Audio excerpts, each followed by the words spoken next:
5 seconds to go.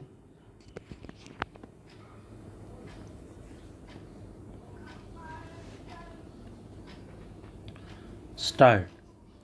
They lost their lives so far in 61 landmine based Mayoist actions this year. Altogether, 231 SF personnel were killed in Naxal violence in 2008, while 250 SF personnel have lost their lives this year.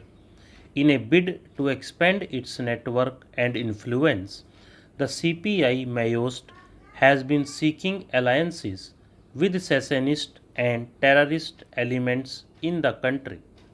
It has been keenly seeking ideological resonance and tactical understanding with the Northeast insurgents and has begun to lend support to their secessionist ideology and demands. Endemic insurgencies in the Northeast are yet another security challenge before the country.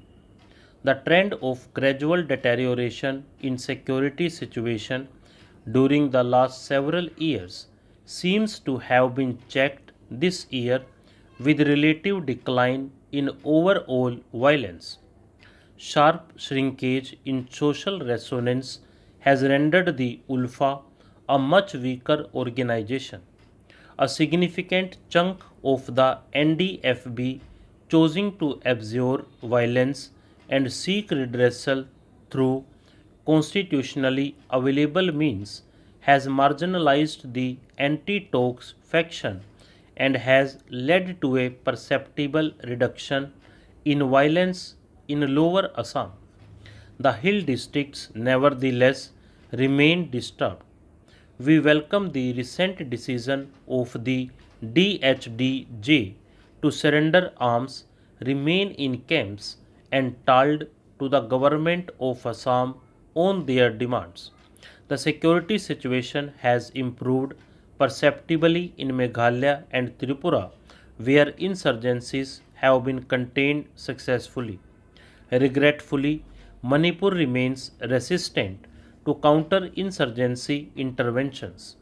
It is the most insurgency-affected state in the northeast. Insurgency in the northeast has been sustained to a significant extent due to an extensive international border, safe sanctuaries in the neighboring countries, and easy availability of sophisticated arms in Southeast Asia.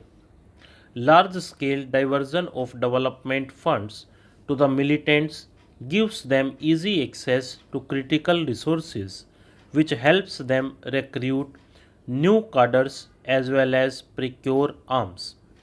This conference should dwell on finding workable ways and means to curb illegal diversion of funds to the militants. A reassuring development is the steady improvement in the security scenario in J&K.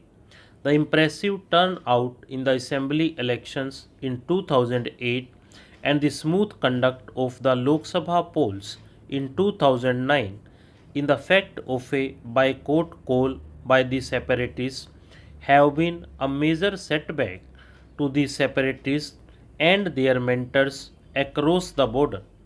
However, there are attempts from across the border to force unity in general separatists and escalate violence.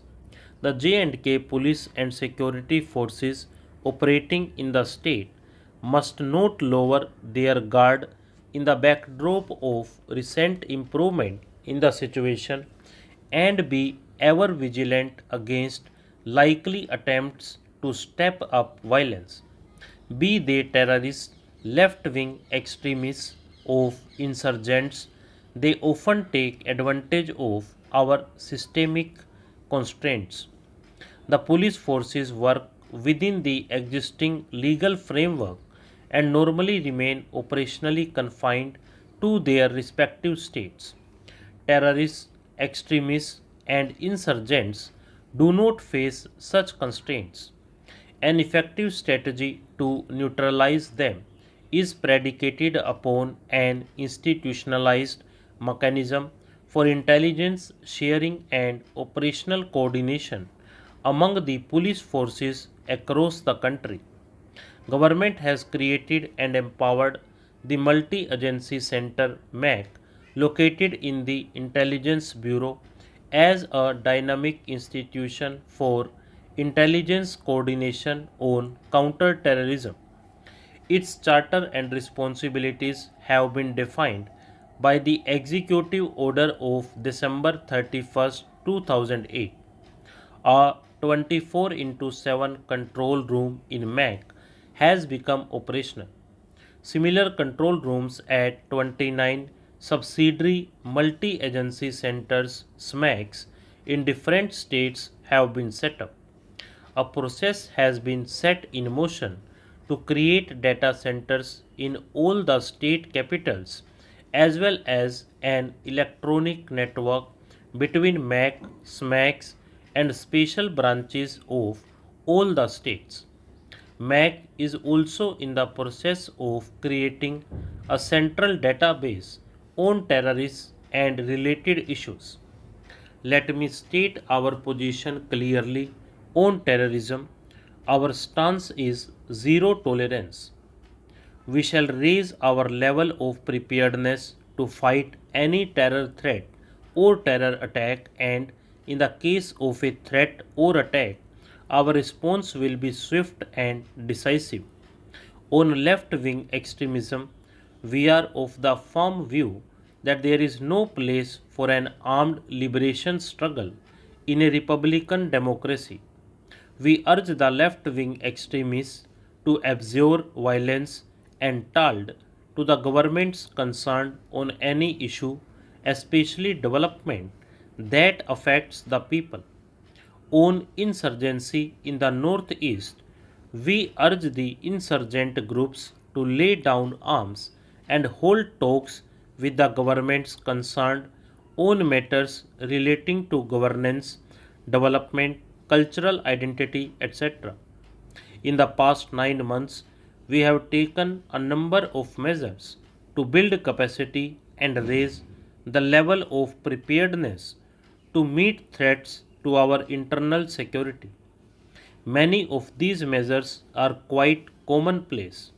These include filling vacancies in the constabulary, raising more battalions, establishing more police stations, acquiring better and more arms and ammunition, acquiring vehicles, motorbikes, and communication equipment, retraining the men and women, and introducing technology to augment the effectiveness of the police force.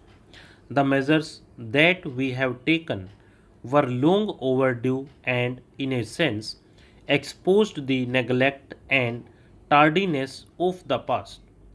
The center and the states must share the blame for the mishappening of the past.